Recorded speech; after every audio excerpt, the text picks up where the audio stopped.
When you first hear the name Aston Martin Vantage GT3, you'll probably think of the company's motorsport cars, the one that take part in races around the world. However, the Brits were adamant in specifying that this is a road-going car and that fills the gap between the standard Vantage and the hardcore, track-bound creations. It's all looking pretty good from where we're standing. And the Aston Martin stand in Geneva was occupied with some beautiful cars this year. After we took a look at the Vulcan and the DBX concept, it was time to focus our attention to the one car that seemed more tame. It was the Vantage GT3. It's a crazy world we live in that allows us to say that the GT3 is the most tame car in the lineup, and yet it is true. At least as far as the feeling you get goes.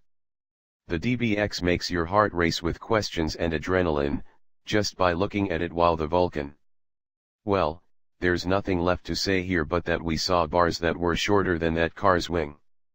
As for this Vantage, it's pretty obvious it's not playing any games either.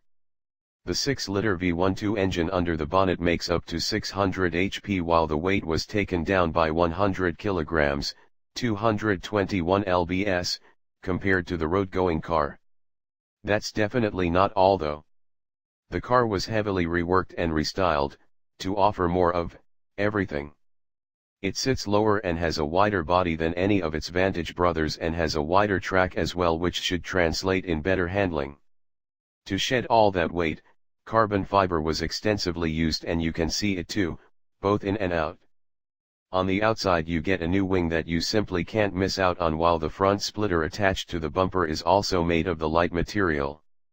Inside the cabin, the door casings are also displaying the usual carbon weave along the center stack and touch-sensitive array, while the rear window is lighter, being made of polycarbonate instead of glass, just like the rear side windows. Only 100 of these cars will ever be made, and we're glad we got to see the first one in the metal, live at Geneva. Now let's see if we can get one to drive as well.